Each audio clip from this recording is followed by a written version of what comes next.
Hello, everybody, and welcome back. I see I told you I'd be back. That wasn't the last you saw of me the last couple of days. I'm here once again. Welcome to this panel at Gayming Live, presented by Ally, here on the Saints Row main stage, talking about bringing voice to LGBTQ characters.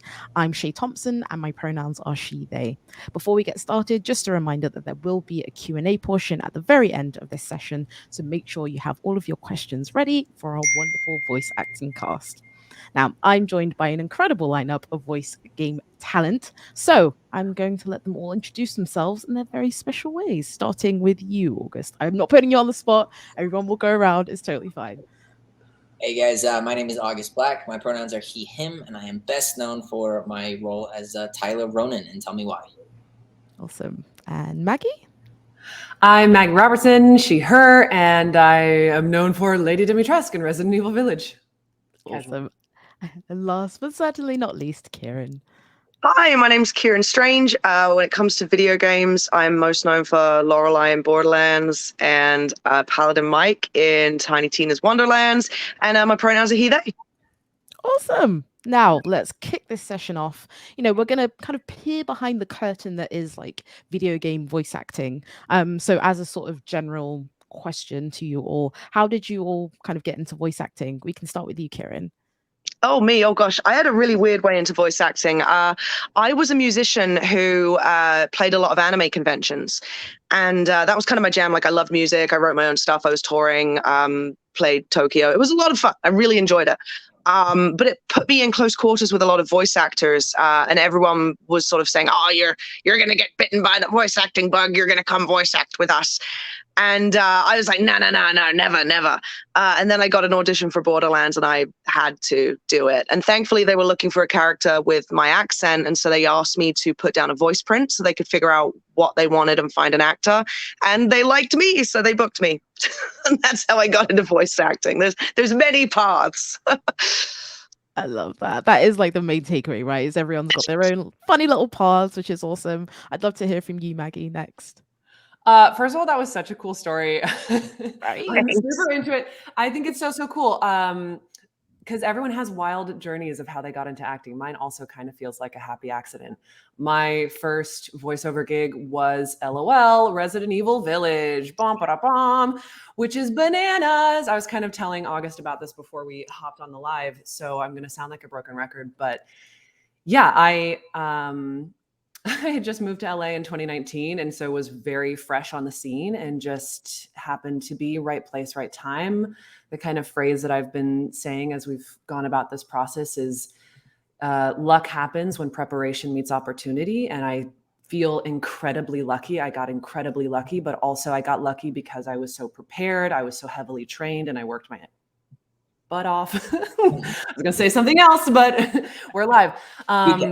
Anyway, so that was me. But yeah, it does. I also started off with music as my background. I started off as a singer and then moved into acting. And then even in acting, my interests were in things like Shakespeare, which were a lot more musical and things that had a lot of vocal technique and training that went along with it. So the voice has always been the cornerstone of which I've based my career. So it feels very fitting that I found my way here now. And I think I would have probably found my way here eventually, even without Resident Evil, because I was always the weird girl doing strange voices by herself in her room alone.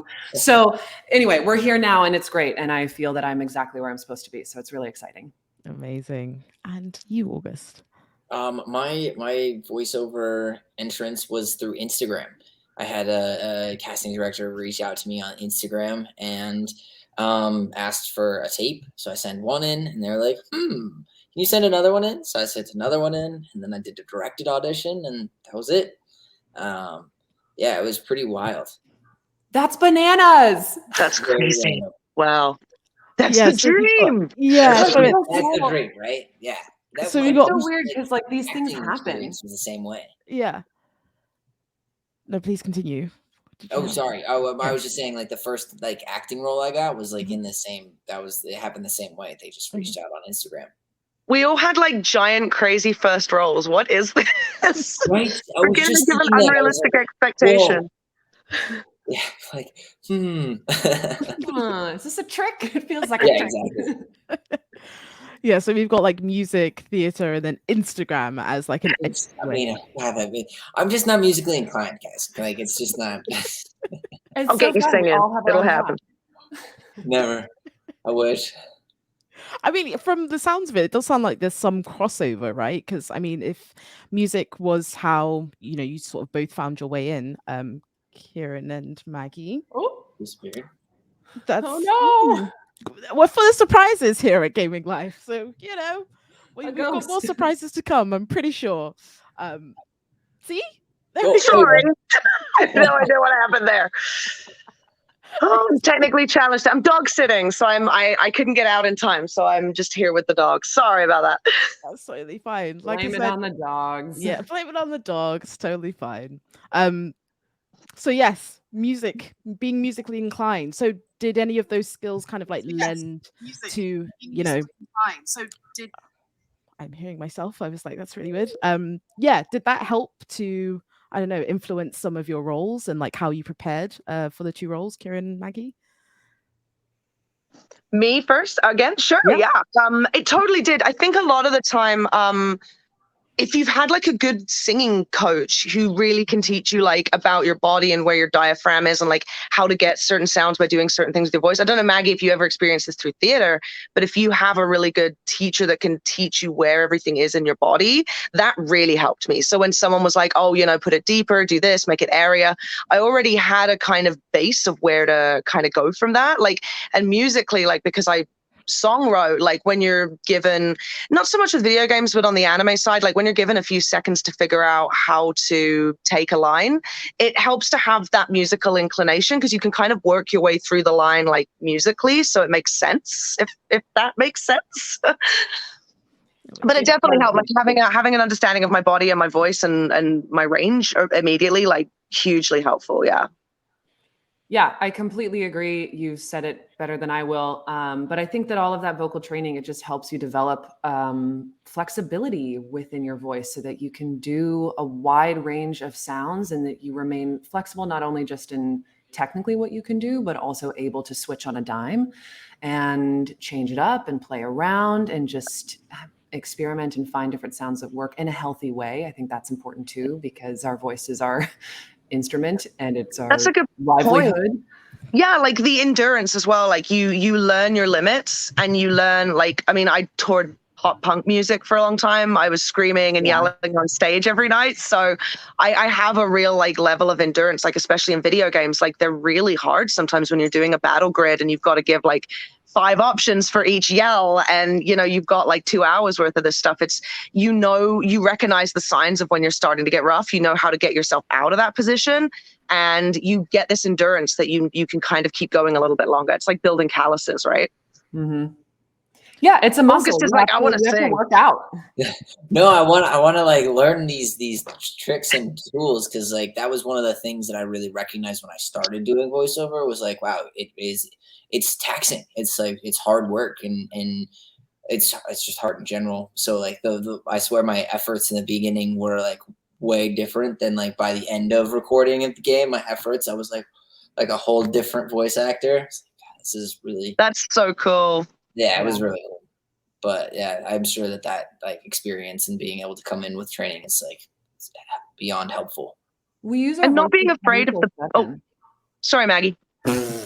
No, I was just saying we use our voices 24/7, so it's something that it's so easy to take for granted, but it's the thing you need on the daily. But yeah, efforts are an interesting, that's a new special skill, right? It's all acting, but then you just kind of layer on these special skills and these cherries on top of what you learn how to do. I also had to learn how to do efforts. That was different than anything I'd done before because my singing background was all about how do you sing with perfect vocal technique and perfect health. And now in video games, I was being asked to create really uglier sounds like that. So then my trick was like, okay, I've been taught how to do only this one vocal technique of health, but what can health look like when I'm creating sounds that are not perfect, that are imperfect? So that's been my journey and my learning curve as well. Very cool. That's so cool. It's so cool. It must be, like a completely different kind of muscle to learn how to flex, right? Because I'm sure, there are loads of differences between, acting on stage or on on TV or doing work for anime or film. I'd just love to know, like, what are some of those nuances, if you'd care to share with the class. We could start with you, Maggie. Yeah. I mean, listen, I think good acting is good acting, and good acting is always going to shine through. And I really do think that all of these mediums, the nuances of each medium are the special skills that you layer on top, but you still have to have your core base. It's acting at the end of the day. I think, I think with theater, because that's my background, what's really helpful and what I loved about, I'm just kind of jumping ahead. I'm sorry, I'm scattered. What I loved about performance capture as well, doing that for Lady D, was that it was kind of the perfect blend between those two mediums. So you had the theatrical component, which feels very rooted in this sense of imagination and play, because you're having to create an environment around you and suspend your disbelief and endow these unique set of circumstances as real. And that carries over into the performance capture sphere of it. But then you also have kind of the unique technical components of on-camera work and TV and film that are layered on top of that. So it does feel like a nice blend of the two. So did that answer your question? Moving on. Someone else, go. Mocap is, dude, August, did you get to do any mocap for Tell Me Why? I didn't.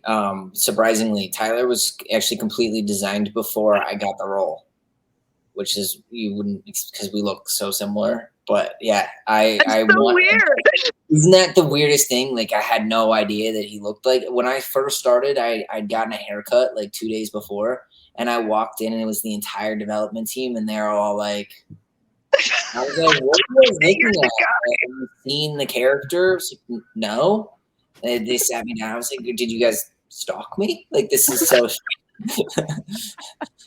It was fate. It felt like fate for sure. We have a wild Danielle. That's so cool. Hi. Danielle, Sorry coming for the in. delay. Hi, on my grandma Welcome. computer. Nice. Well, Yeah. if you don't mind, just introducing yourself real quick and telling us a little bit about what it is you do, your craft. I should say my craft is playing Final Fantasy 14. But I'm a voice actor. Hi, I'm Danielle McRae. I've done voices in video games like League of Legends, Final Fantasy 7. Still weird to say. World of Warcraft, Skullgirls, and so many other things. Awesome. Yeah, quite a stacked resume. if you Yes. will. She does.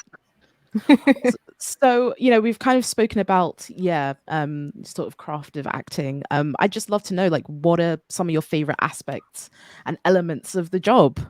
We can start with you, Danielle, seeing as you just joined us. Yeah. For me, I'm not gonna lie, and I'm gonna say booking is probably the best one, just because it's like I love playing and like auditioning. I love playing and just bringing the character to life, but the cherry on the top is actually getting that role and actually playing further and getting to know this character, and you're growing with them. That's my favorite part. Just to see where the character goes. And you, August? I like that answer. That is such a great, I mean, like, I Tyler was like probably the first role that I was able to become somebody else and really like fall into something and experience a different world.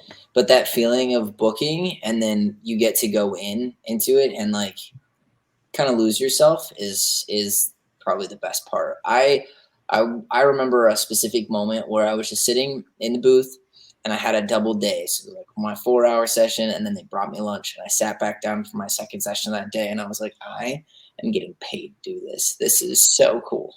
And that was like my favorite part. It was because I just had fun. Like, voiceover is just fun down to its core. I like getting lost in a scene. So I think that's my favorite part. Yeah, that rules. And how about you, Ciarán? Yeah, I definitely agree with that. Like, there's a moment, it's so lame because we're all picking the same thing, but I think that's the reason we get into it. Is there's a moment in the booth where, like, even if you've had like the worst day and everything sucks and you're dealing with this drama and you know, something's going on back home and you know, this, that, and the other. But there's a moment in the booth where sometimes like you get so into it, you just kind of lose yourself. And it's like Maggie was saying with mocap, is like having to pretend that there's stuff around you that isn't there. It's like it does it automatically. Like you kind of are just the character. Like there is no screen, there is no mic.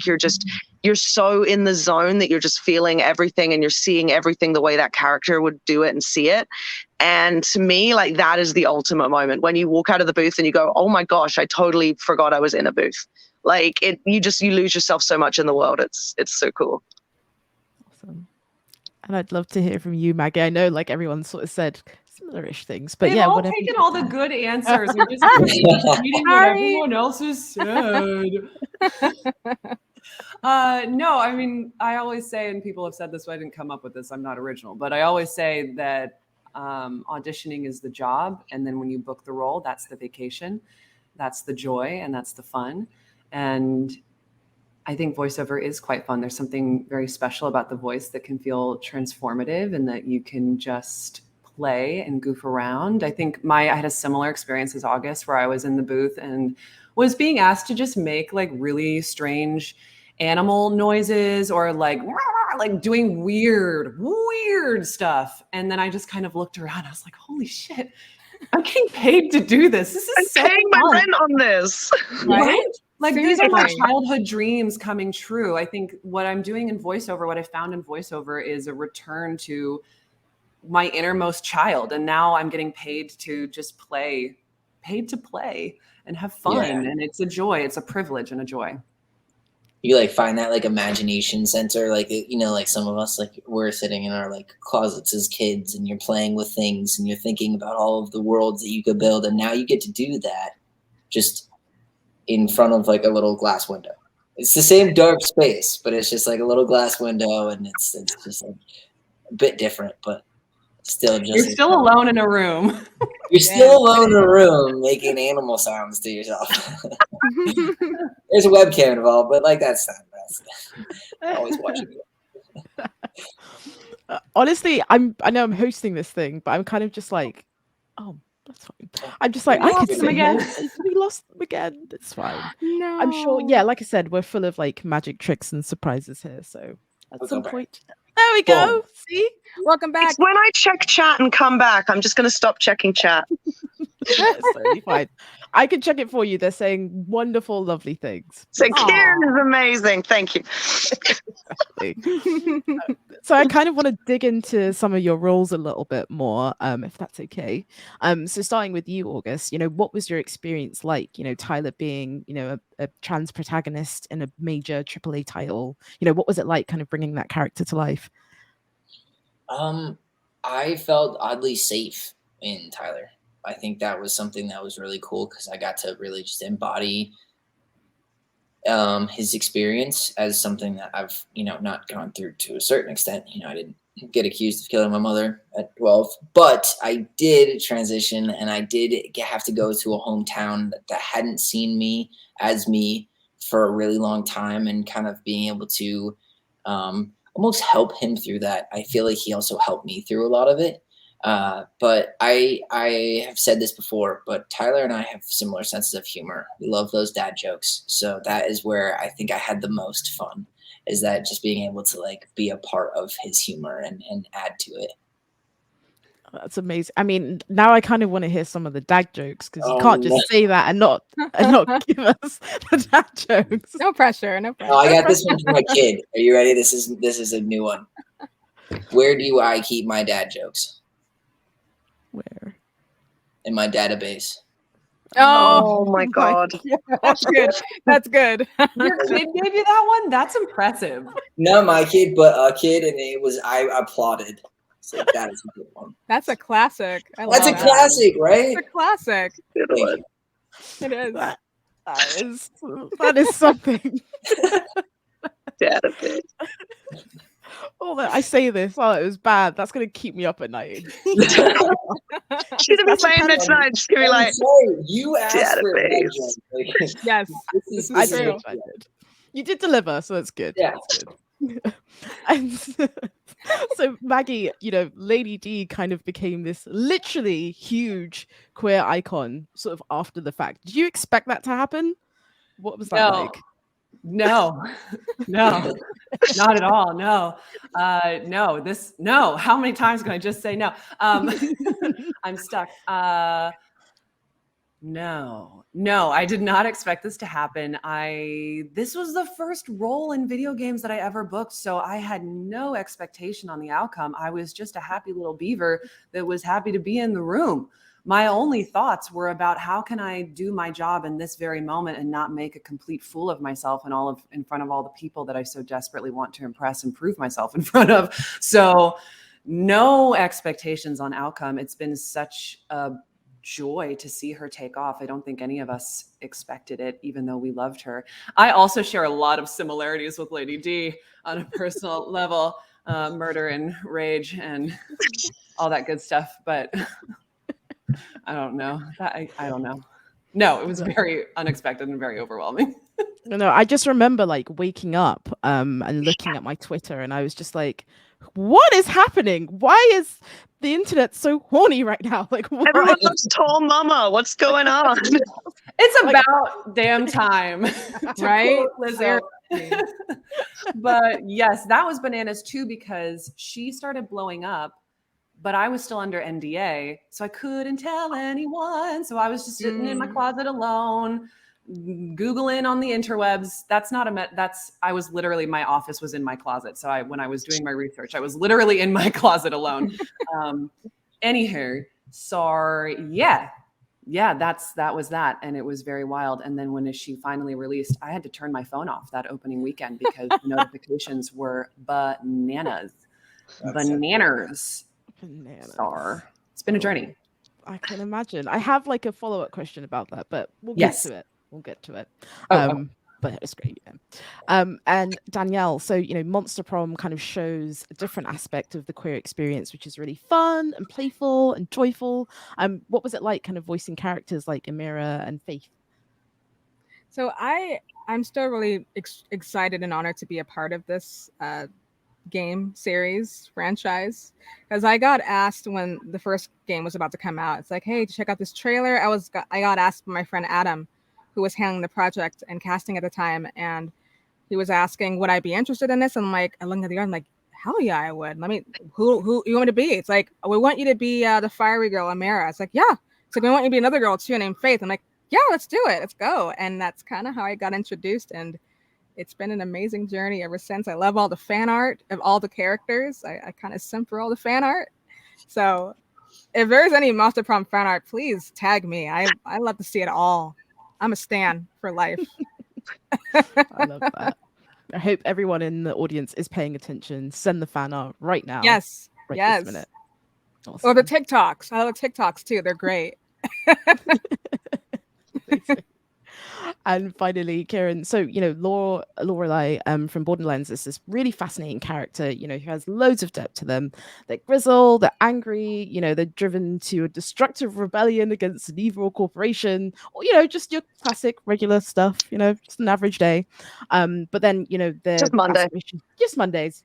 But their aspirations to transition are like hindered by the corporate war. Historically, we don't get to see characters like that in AAA. And so were you surprised at how much care went into crafting the characters from the writer's point of view? Oh gosh, yeah. Working with Gearbox was such a treat, and it being my first real big gig, it was that moment where you have to remind yourself it's not always going to be like this. Like it was like the creme de la creme of voicing a character, because unlike August going in and kind of seeing himself on the screen accidentally, I walked in and the first thing we really talked about was, so when the team found out that you're trans, they kind of put two and two together and realized, oh my God, this character could also be trans. Like the personality, the look, everything is there for this character to be transgender as well. Would you be comfortable with that? Which I was super, super down for, because like you said, we've never seen, I don't think we've ever seen, especially in AAA, like a character in their original form, if you will, and then kind of making it to their final form. Not that I'm going to give away spoilers or anything for a certain tale-telling game that's coming out very soon, but I'm just saying maybe you should check out parts of that for continuations of stories. But it's been really cool to work with the team and have them ask the really weird questions. Like, I gave them total open season to just ask the dumb questions. I was like, let's all figure this out together.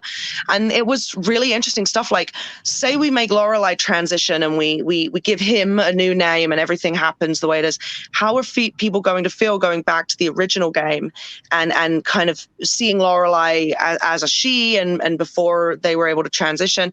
And we got really into like just the depth of the psyche of queer players that might be playing this game. And like, I know it got bounced around a lot between any queer devs. It didn't matter what department they were in. They basically were pulled in and said, hey, do you want to have input on this? Like, whether you're environment or Foley, or if you're queer, like genderqueer, come in and give us your opinion on this character. So it was definitely like a hugely collaborative effort. But the Gearbox team, as far as I'm aware, are a bunch of cis, mostly het, or at least cis dudes, and they killed it. Like, they absolutely destroyed it. It was a dream working with them. So they've made history, and I'm proud of them. Which is like, you know, music to mine and I'm sure many other people's ears, just because, you know, the industry has been a certain way for a while, but like, it does mean a lot to see that it's changing not only on screen, but also behind the scenes as well. So yeah, that must be awesome to work with. Brilliant. So I mentioned something about a follow-up question because I wanted to direct it to all of you. There are probably like misconceptions and assumptions about what you do. Like, you know, if somebody says, oh, I can do a bunch of voices, so I can do what you do. Or maybe people have like special attachments to your characters. What are some wild things that you've come across? I guess maybe not too wild because we are still alive. But any weird misconceptions and assumptions that people have projected onto you perhaps time during your career? We can start with you, Danielle, maybe, because I can see everybody else thinking. Yeah, I thought of like a few of them, and one was like, no, we can't tell that one. We can't go there, not today.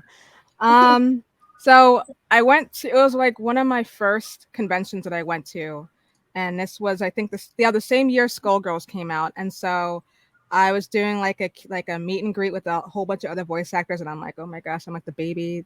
They've been established, they've been doing this longer. I'm just over here, I'm the rookie. So I'm like, don't see yourself like that. Like, you're just like them, but you're, you know. And someone came up to me and they said, hey, so I play this Painwheel. Are you like her, like in real life? And I'm like, I'm not angry. Like, I'm happy normally. It's like, you're not even an ounce angry. It's like, well, if you would get me angry, yeah, but I'm totally friendly in general. It's like, oh, that's a shame. And I'm like, oh, I'm sorry. I'm a happy person. I'm not angry like her. I mean, I understand why she's the way she is, but I'm not like her. She is my child, though, and I will defend her to the death, but I'm nothing like her.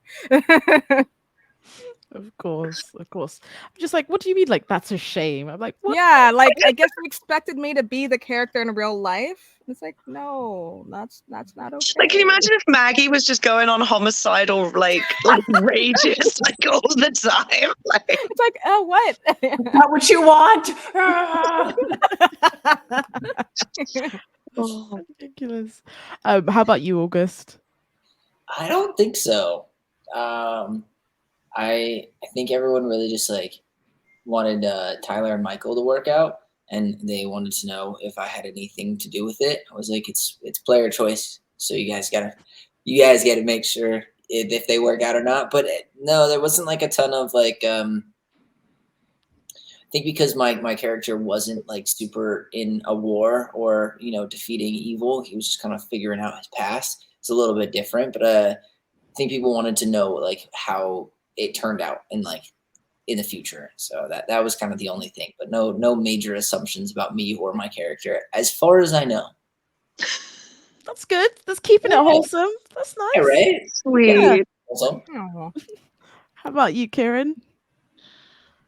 I think one of the hardest assumptions actually comes from colleagues. I've been doing conventions for over a decade, just doing music at cons. And I find that and this is in no way like a dig or anything, but I find that there's a lot of young actors that will book a role and they'll be like, okay, now when can I go to a convention? When can I get booked? And it's like, cons are great. Don't get me wrong. I love them. I love going to cons, but you come back from a con and you are drained. Like it's hard. You don't get to sit in your room and order room service and then go to a panel every now and then and have everyone love you. It's hard work. You've got to be up. You've got to be where you need to be.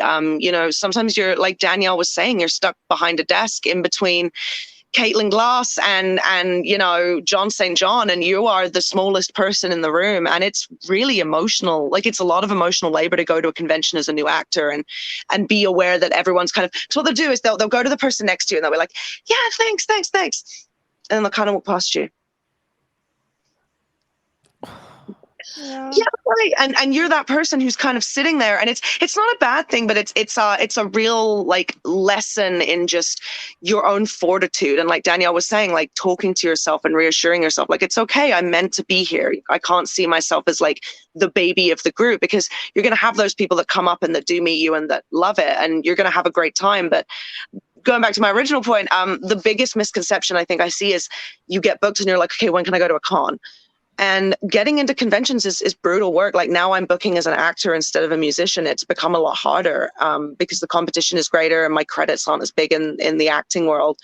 And I would say like have cons as a goal for sure, because they're a lot of fun, but like be aware of like how hard they are to get into for a start, like even just finding an agent, and how realistic that path is. Like, it takes like, there's a reason everyone wants Chainsaw Man. Let's break it down for a second and just be really freaking real here. It's a convention booker. That's one of many reasons people want it, is if you get one of those roles, you're going to be booking at cons for a couple of years. It's money. It's we don't get paid a lot in anime, so it stimulates the industry. Games is a little better because we actually get paid, union rates and better rates, but conventions are a goal for a lot of people. And I find the biggest misconception is just, when can I start booking cons? And it's hard. Expect a few years of slogging. What it sounds like is there needs to be a person that whenever people do that thing of, oh, hi, nothing, and then move on, I'm going to hire myself to basically be there and be like, smile at everyone. Yeah, some of them are lovely, and some of them will be like, you can tell that like they know that you're a smaller guest, and they kind of want to get your signature in case you become really famous one day. So they'll be like, sign my badge, and you're like, hell yes, I'll do that. But if you get booked to the con, be aware it's going to be a bit grueling and it's going to be tough. Good advice. Ciarán, I have to ask you at some point. I need to get your contacts. I want to know how you broke into anime, because I have become. Hell yeah! Yeah, of course. We need more really, really talented queer male actors. I will hit you up for sure, August. Awesome. Me too. Awesome. Me too. Well, both Danielle and I will hit you up. I'm like, I'm becoming an anime nerd, and I'm obsessed. Hell yeah! Let's freaking do it. Yeah. Let's do it. This is so wholesome. I love this. This is the industry. Most of us try to help each other. Yeah. They're one big family. Is it Maggie who's the one who's left for a story? Is it Maggie? Yes. All right. Oh gosh. Well, I love that. And this is exactly why I love the VO industry, because I feel like so often in acting, information can feel very precious, where people feel like they have to hold on to what they know so that somebody else doesn't come in and sweep the roles out from under them. And there's more than enough to go around. We don't have to be so precious. And everyone that I've met within the VO community specifically, and the motion capture community, has been so gracious of like, oh, let me send the ladder back down. Oh, you're new? Let me introduce you to this person. Oh, here's a demo producer you should work with. Here's an agent. Can I introduce you to my agent? Like, da-da-da-da-da. So I love the sense of community that there is here in this industry, and the care that we have for each other. There's more than enough. We have enough. That's great. I love that. Into voiceover versus theatrical. Like, voiceover is just like one big happy family, because everyone loves what they do. Because it's just about play. We're kids. We're all just a bunch of big kids getting in a room and playing together. We're all kids again. Love. Exactly. Yeah. But Ciarán, I was so triggered listening to you talk about Comic-Cons. Oh, wow. And I've not done Comic-Cons yet. I can't even imagine how brutal that is. Well, I love the phrase that you said, emotional labor.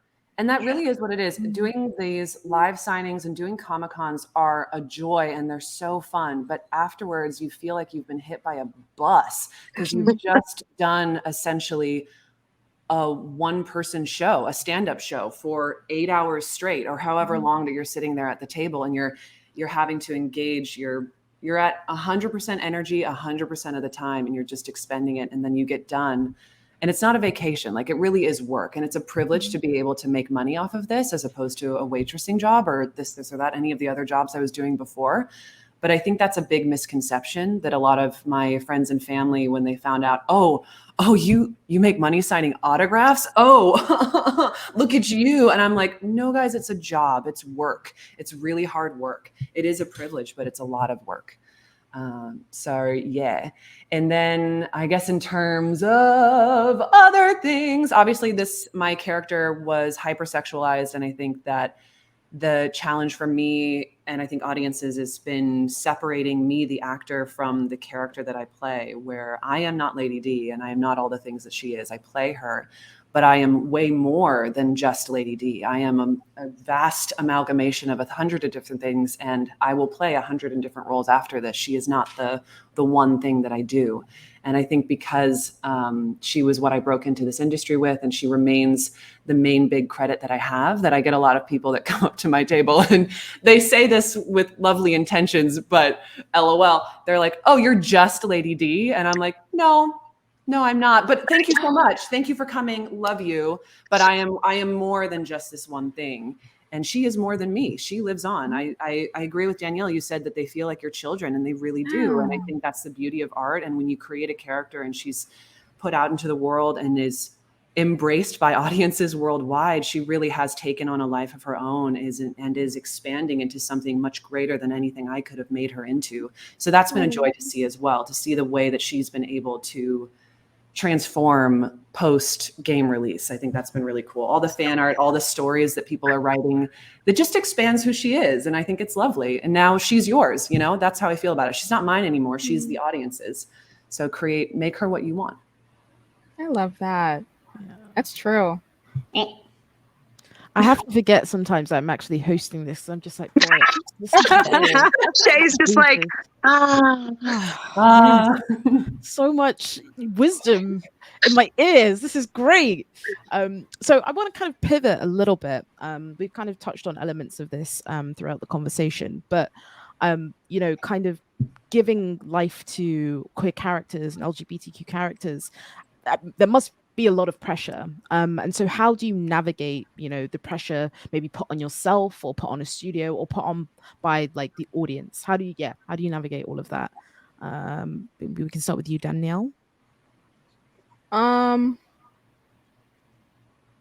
back to me on that one. Or maybe there is no pressure. Maybe you're just like, because I think something came up in my head, like the pressure, and then it went away, and I want to try and find it again. That's fine. Yeah. Anybody can jump in. Yes, please go. The first thing that came to mind when you said that was like, oh, the pressure is like nothing compared to the pressure of actually coming out. Oh, yeah. Because it's different, like you embody this character because you're so proud of how far you've come. So the pressure that people put on top of you, it's like nothing compared to what you've already put on yourself. And I think that for me personally, that's kind of like, when Xbox announced Tell Me Why, there was a lot of negativity surrounding the idea of having a, protagonist trans male character for a big game. And they were like, oh, if you need to talk to people, and I was like, oh no, it's good. I'm good. I'm like, water off my shoulder. Like, it doesn't matter because you're proud of the work that you're doing, and you're proud of the character being put in the spotlight. And so it's more of an honor. And the pressure is, I like pressure. I want to succeed. I feel like, pressure makes diamonds. Like, let's succeed under that pressure. Make these LGBTQ characters like stand out in the game or whatever thing it's in. Nice.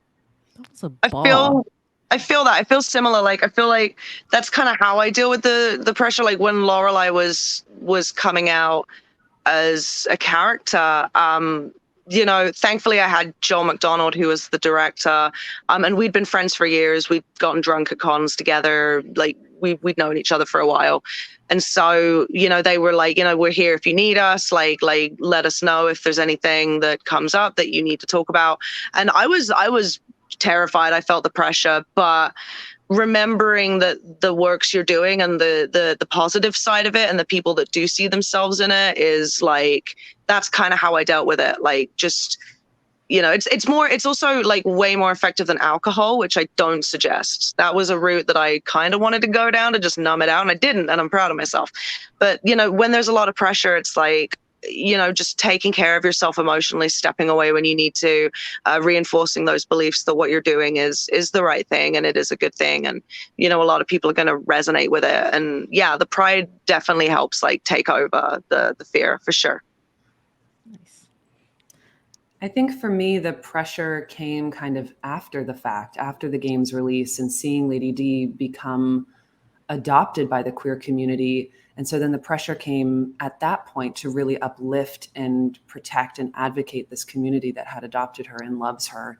And so that was really important for me. And that's been such a privilege. And again, we talked about this before, but so unexpected. I think oftentimes when you decide you want to be an actor, you think a lot about how the roles that you play will impact people and change people's lives, but you don't often think about the ways you as an individual will change and impact people's lives. And so that's been a really great joy, an unexpected joy for me that I never thought I would have an opportunity to experience. The idea that I, Maggie, can make a difference in somebody's life all over the world. I get messages all the time from people telling me how I've helped them, I don't know, come to terms with who they are, or, help them through a dark time, and that's really special. That's really, really special. So I fight for those people, and I love those people, and I welcome them. Amazing. Do you want to add anything, Danielle? There's of course no pressure. There's no pressure. No. About pressure. Yeah, exactly. You get this. So for me, this goes back to Monster Prom, but before then, I came out twice. I came out as bisexual with my parents. They kind of felt a weird way about it. I'm like, okay, that's not okay, but maybe they'll come to accept later on. And then I came out a second time, and I became lesbian.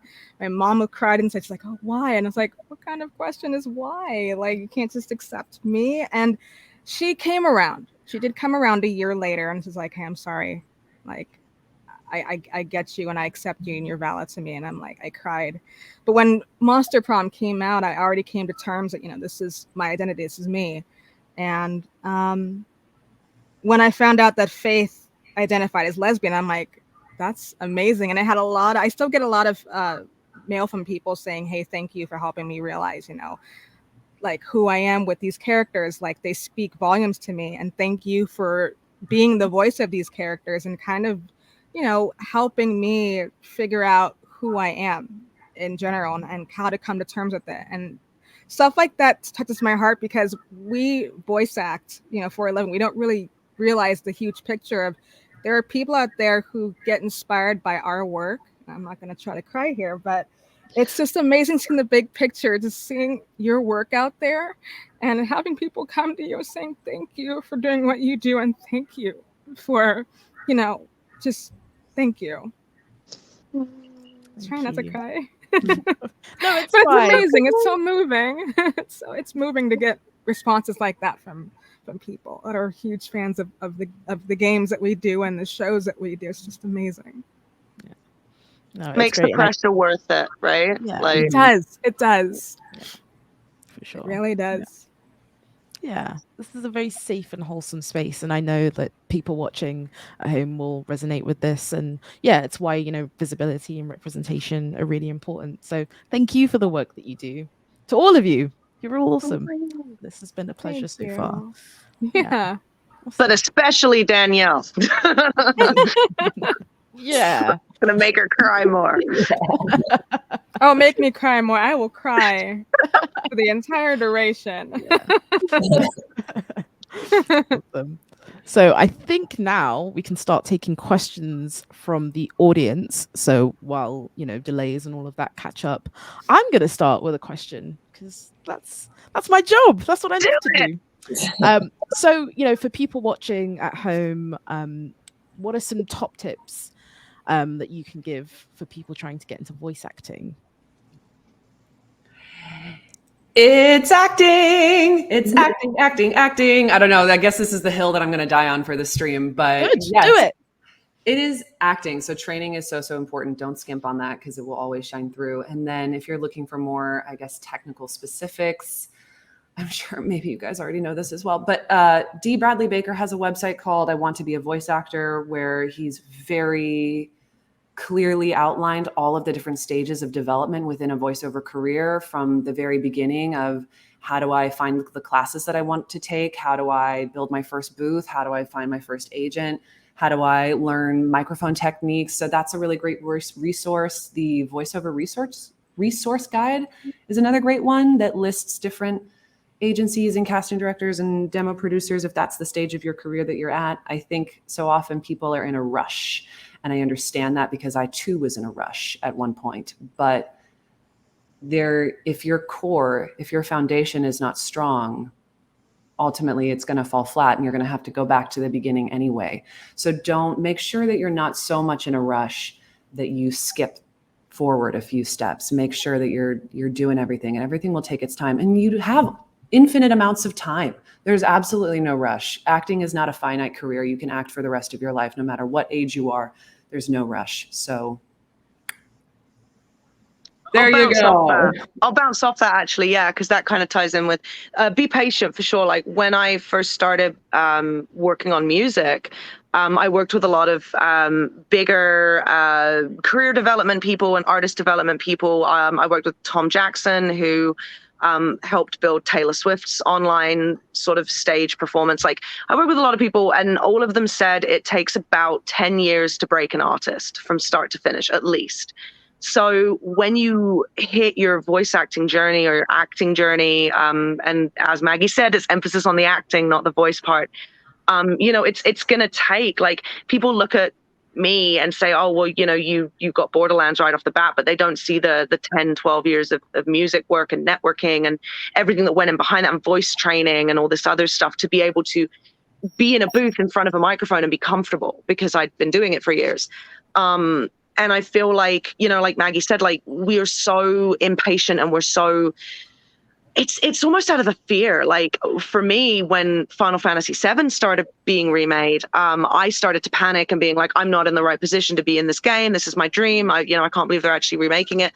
And I've come to terms with the fact that I may probably never be in it. And, it was like, but you know what I'm saying? Like I've come to terms with the fact that was a goal, it is not the goal, and that I can keep going, and that there will be more stuff that is remade. There'll be more stuff that I love that I'll get to be part of. And what's interesting as well, like in the same vein, is that we're getting, like if you're a newer actor and you're getting big roles off the bat and you're getting thrown in with all these directors, and you haven't, and it sounds weird, but you haven't taken the time to know how to have just professional etiquette as a human being, like either online or in the booth with the directors. Like there's a reason the Walla pipeline is how people get into anime, Walla being background voices and crowd, and that is because that's where you learn to fuck up. Like that's where you learn to make mistakes, when you're faceless and nameless and nobody really knows who you are, and you can learn how to be in the booth and how to say stupid things and win stupid prizes, basically. And so don't hate the path. It's, I love every Walla session, every small role I get to go in and do, because it's just a new thing I get to play with and explore, and like I get to learn almost in hindsight. So take your time and enjoy the journey. It's going to be a long one, so be patient and enjoy it for sure. Don't hate the path. I love that. I want it on a t-shirt. I love that too. I know, I need it on a t-shirt. Like, yeah. I'm over here taking notes. Quite literally, I'm taking notes. Do it. Hey, proud of you. We gotta learn from each other. That's the whole point. I have a question for you guys. If you were to like work on like a lot of you been like technically trained, what would be like practices and scales that you would do to prepare yourself for like a session, or like just every day, just to like keep your voice working? It's funny that you bring up. Oh, Yeah, do go too. ahead, Danielle. Sorry, I sing a lot. No, you're good. I was gonna say I sing too. I'm gonna give this to you, Ciarán. No, I mean, we can both sort of just go. Singing is a great way because, you know, you can find songs that will kind of like, I have playlists for characters that are mood based as well as like vocal range based, and like how clear versus how gritty the voice needs to be. So like, yeah, singing is like, yeah, for sure, how I figure out where my voice needs to sit. Yeah, I'm in the same boat. Yeah, I sing in scales. Sometimes, like, if I know I'm going in for a session, I will literally play back a reference of my audition. I will sing in scales, like normally with this voice, and then I will sing in scales with the character voice, and then I'll just go in and record, and I'll be stuck. It's almost like method acting in a way, but you're singing into the role, if that makes sense. So I just kind of carry that with me, and I'm like, okay, we sang this entire time. We have the character. I don't even think about the voice. I just think about the character, and then just stuff comes out, and then I just get into character. I'm so stealing that. I sing her into existence. Voice. Yeah. I saw your face listening to her, being like, "Oh, yes. Possibilities." Sing the character into existence, and they will exist. Sing. Okay, hold on. We have "Don't Hate the Path." We have "Sing the Character into Existence." Yes. Yes. I love that. I also start with singing. I'll start off with like more traditional singing scale warm-ups, and then I like to move into more speech-based warm-ups. I do a lot of articulation warm-up. For me, I think a lot of times I'm dealing with really heightened language, so being able to have a mouth that can move around the words with a lot of dexterity is important for me. And I do a lot of range-based exercises as well to expand my range. Again, I like to translate out of singing and into speaking. So I'll start with the singing scales, and then I do range scales where, I don't know, here's a fun tip. There's an exercise where you count from 1 to 20, and 1 is at the very bottom of your range. 2, you go to the very top of your range. 3, you're back at the bottom. 4, you're back at the top, and you just alternate between those two extremes, and then you can launch into a piece, and you've exercised a whole of your range. Or activating different resonance pockets. You can be hitting your bottom, you can be hitting kind of your chest voice, getting your cheekbone resonance places right here, doing a little bit of this, getting your mouth, anyway, all these things. I really like to get in my body as well. That's one thing I also warm up, because it's all connected to the instrument. Your voice is a part of your body. So getting really limber in my body, doing spinal rolls, opening my hips, all of that really helps me as well. And then a lot of the range-based exercises for speech in particular is I have a motion that is incorporated with it. So it, again, just helps pair the sound with the voice. I had a teacher that once said, you should never make a sound if it's not connected to something real that you're trying to say. That's why I love your singing as the character exercise so much, because sound has to have a meaning. It has to have a reason behind it. Don't just sing a scale to be like, me, me, me, me, me, me. No, like, don't just do that. If you're saying me, me, me, me, pretend like you're talking to, I don't know, a person on the street saying, hey, look over there. Me, me, me, me, me, me, me, whatever it is. I'm being bananas, but those are little tricks. Yeah. Anyways, so. No, that makes so much sense. Yeah. Yeah, not sound for sound's sake, but sound with meaning. And that, I'm like, that way it will be more connected as well. Mm-hmm. Well, I love how you were saying like to stretch. I do a lot of that, like, and mouth stretches too, like tongue stretches, like tongue stretching your jaw, tensing and dropping, like, yeah. Yeah. So I've useful. yanked one of these muscles before, and it's it's Bad news bears. stretch, kids, stretch. Correct. Yoga. Stretch. Yoga, Yeah. yes.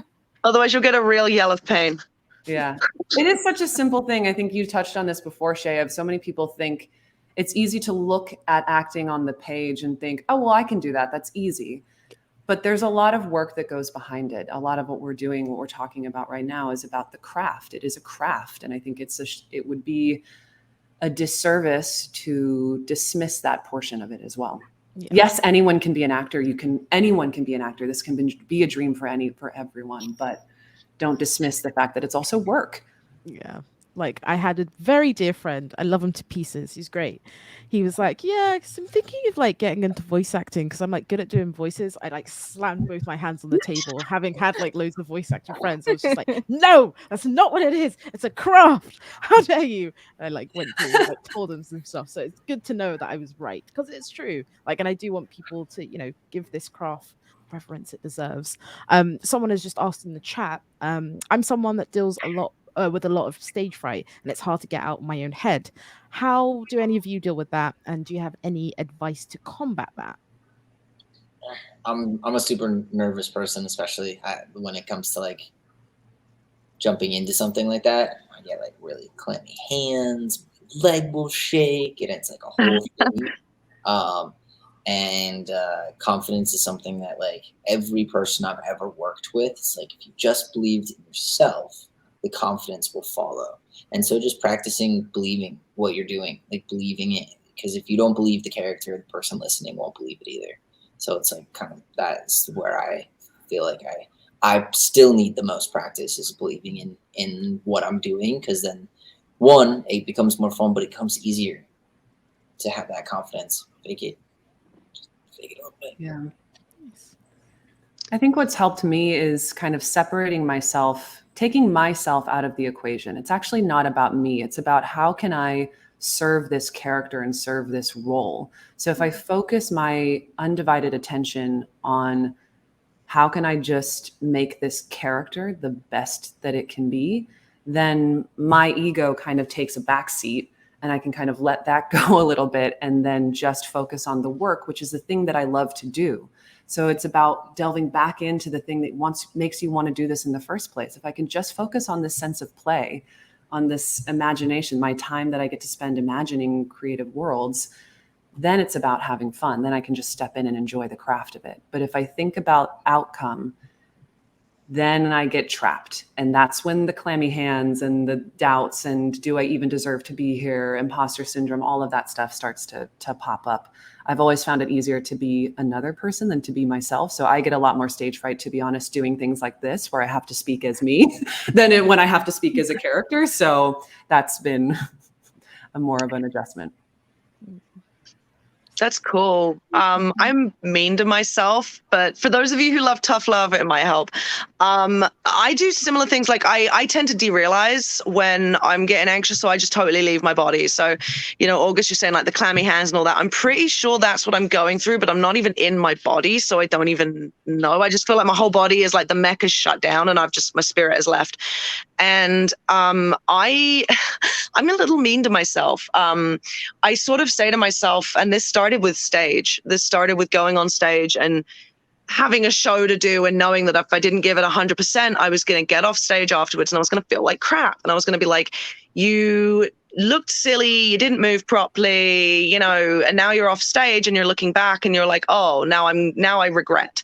And so I've started kind of weaponizing that against myself and being like, look, you have two options here. You can go in and you can sweaty hands and shaky leg and derealize and shit your way through this thing and come out and regret it and hate everything you did. Or you can decide right now that you've earned this spot. You know you can do it. The director's chosen you for a reason. Is this role going to matter in 5 years' time, or will it be just another role that you did that you're like, cool, I've grown from that? And, you know, do you really want to regret this when you step out of the booth and know that you didn't do what you couldn't do? And that typically is enough to kind of terrify me into being like, okay, I'm going to do this. So yeah, it's like a little tough love, but it's worked for me. Like, it's kind of like I slap myself on the face, like before a session. I'm like, come on, snap out of it. Like, it's pretty solid advice. I love that too, because we always think that these roles are precious and we're going to book more roles. This is and they are precious, but like you said, it's one role. It's just one. This is just one drop in the ocean of your career. So if you mess up, if it doesn't go according to exactly your plan, it's okay. Your next role, you will make adjustments and it will be better. Yeah. Don't hate the path. Don't hate Danielle. the path. Yeah, don't hate the path, man. Yeah. Don't hate the path and sing it into existence. But to be honest, like before I did voice acting, the whole voice acting thing, I was really severely shy. Like you could barely get me to say hi or bye to somebody. without feeling judged. Like I was a shy little Bambi. But just acting in general, like I say acting, even though it's voice acting, it's still acting at the end of the day. I've had friends tell me, oh, voice acting is just you put on a funny voice. Like, no, it's acting. Like you think about like it's the who, what, where, when, and why. It's not, okay, voice and acting. It's like, no, it's acting. It should be acting voice. And I got into this huge debate with a friend of mine. It's like, are you crazy? And this is before I started doing this professionally. But anyway, that's a tangent. I find myself more comfortable and more confident being other characters than just me, like talking in front of everybody. I get nervous and really like shy kind of and reserved when I do stuff like these. But when I'm in character, it's like I'm in another place. I don't realize what I'm doing. And then when I hear what I did back, I'm like, wait, I did that?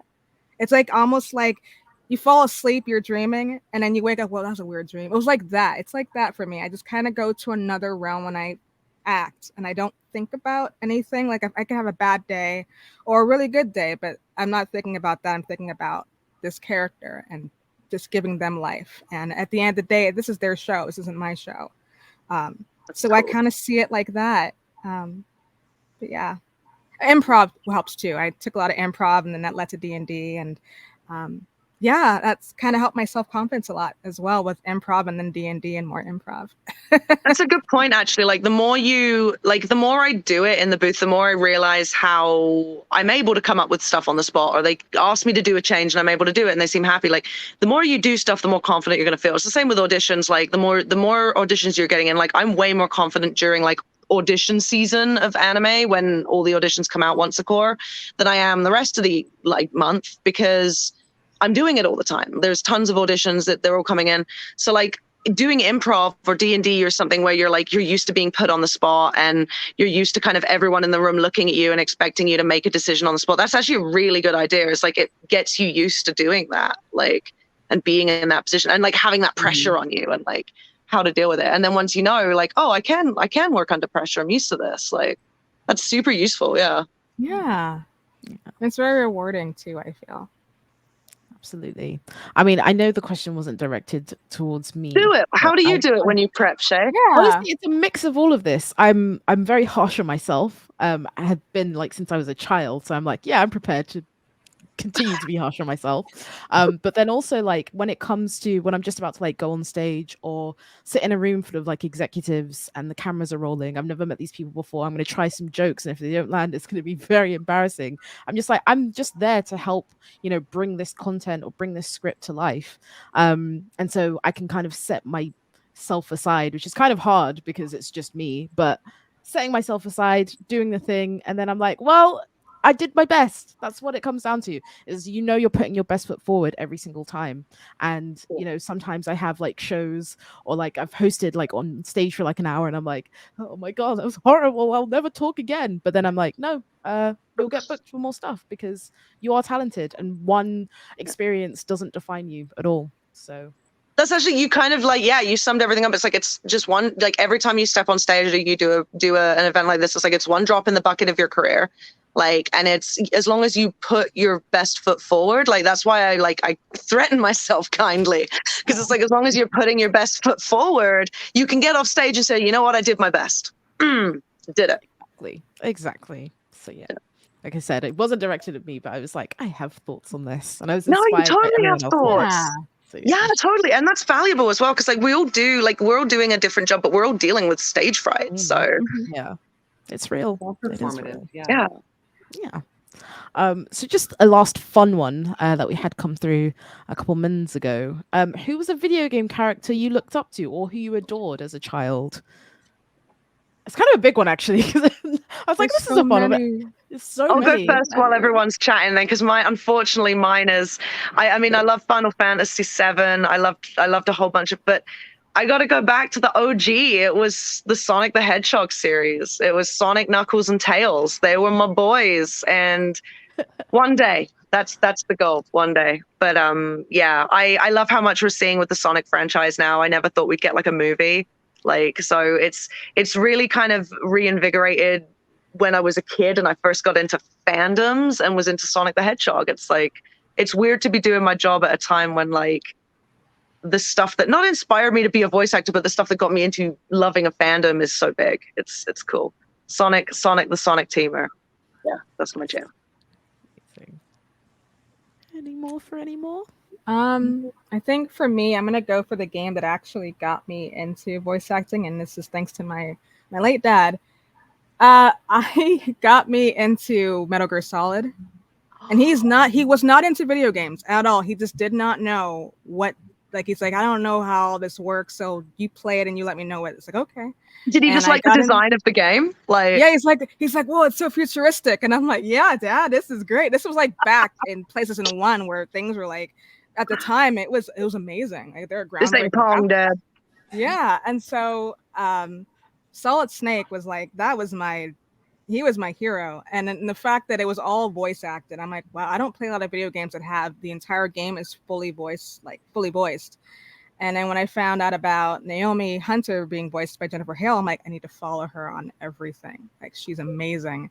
And that game is actually what kind of kickstarted me into getting into D&D and getting into this profession. And my dad was part of all of that because he introduced me to games when I was really young. And then he's like, yeah, you're going to grow out of it when you're 20. I was like, nope.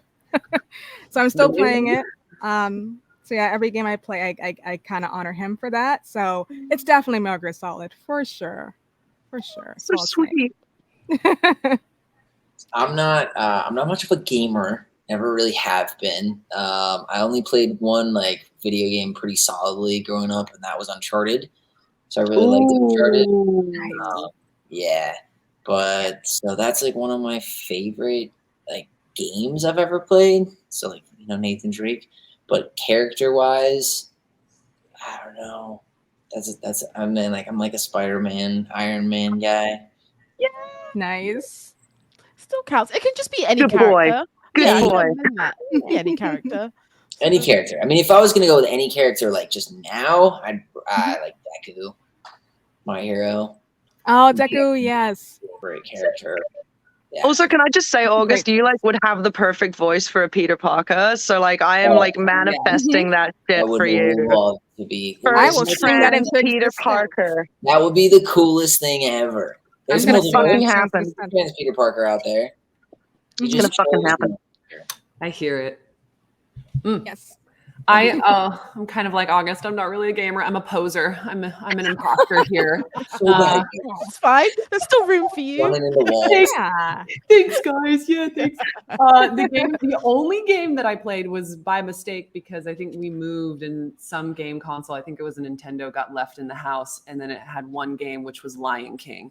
So that was the only video game that I think I've ever played other than like Star Wars on my Game Boy. But that was really kind of it. But I think the game that really jazzed me when I first got into the video game industry, I like got into Resident Evil, and then I was like, okay, hold on, let me do a lot of research now because this feels really cool. And the game that jazzed me the most was Hellblade: Senua's Sacrifice. It was such a cool. I sat down at YouTube and I was going to watch the like 5-hour cutscene video. I was like, I'll just watch the first 10 minutes to get a gist. I watched the whole freaking thing. It was so good. It was so good and so inspiring and such a unique character and strong character, even in her fragility. So I loved it. I loved everything that they were doing. That was really got me jazzed. That's cool though, because like I love that, like, you know, even Danielle talking about her dad and like the fact that you guys aren't big gamers. Like Twitch has introduced us to being able to enjoy games, even though you're not like a gamer. Like if you don't live with someone who is, it's kind of nice that we have Twitch and we have like YouTube VODs and stuff that you can enjoy games even if you don't like to physically sit and play them. Like yeah. And the cutscenes are great. I mean, especially now, I think we're seeing trends of it getting more and more cinematic. It's like watching. Sometimes I can't even tell that it's freaking animated. It's so cool. My girlfriend was playing through Uncharted, like August was saying, and it's like watching a movie. Like it's so cool. Like, yeah, bananas. So the thing I'm taking away from this is not only are you all super talented, but you've all got great taste. Like, yay! What about you, Shay? Who's your video game person, Shay? I guess sort of going back to my childhood, I guess like Chun-Li. She was like one of the first like major female characters in a fighting game, and I was like, oh, look at her thighs. She can crush a man. I want to do that. Are you excited for the new one? Yes, because I'm Yeah. so hyped for the new one. I it's gonna can't be wait. so good. So yeah. Oh, it's gonna be so good. Honestly, I could genuinely sit here and just talk about your craft, stage fright, what goes into performing, video games all night. I really could. But I know you have lives to get on with. I know you're all very busy people. I have a fluff dog. Where is he? Can I? I was hoping Oh, you'd I show see the dog. You mentioned the dog before, and I was like, yay. He's so Dog's like, I'm happy. too shy. The dog's like, I'm too shy. Don't put me on camera. Doesn't have his makeup Right. on. Honestly, thank you all so much for your time. Thank you for your very insightful answers. Honestly, this has been the biggest treat. This has been the best way to end my week, personally. Where can people kind of catch up with your work and find out all the amazing things that you're doing? You can go first, August. You can find me on Instagram at August's Insta, so AUGUSTSINSTA. And I'm kind of on Twitter. I have a Twitter, but I'm mainly on Instagram. It's all baby photos and dog photos, so enjoy. Aw. I like that. We will. We will I enjoy. mean, Yes. she's like the cutest thing ever, so it's hard not to. Yeah. What kind of dog? Dogs are cute. August. What kind of dog? I have two. I have a miniature Australian Shepherd and a really big mutt. I'm not sure what she is. Yes, and then this. Aw, precious. Oh, Wee one. She's so cute. Cute. The dogs are cute too, and the cat's cute. Yeah, there's Aw. so many legs in my apartment. Amazing. How about you, Danielle? So I'm mostly on Twitter at Danielle MCVO. I'm gonna probably try to come out of Twitch retirement later on this year. After 2 years of not doing it. My Twitch is at Danielle McRae 1. I'm trying to remember that because it's been 2 years. So Danielle McRae 1 at Twitch. I will be back sometime later on this year. Amazing. Ciarán? Twitter at Ciarán Strange. Unfortunately, that's where I am. I'm trying to come out of Twitch break too. I'm probably going to be streaming again within the next few weeks, and it's at the Coffee Commander on Twitch. So Hey. come on out. It'll be fun. We'll have a good time. Thank you for having us, you guys. Appreciate it. Thank you. And how about you, Maggie? I'm on Instagram and Twitter at Maggie the Bard, and then on YouTube at Maggie Robertson, I think. Yeah, and that's that. That's the one. That's me. That's the one.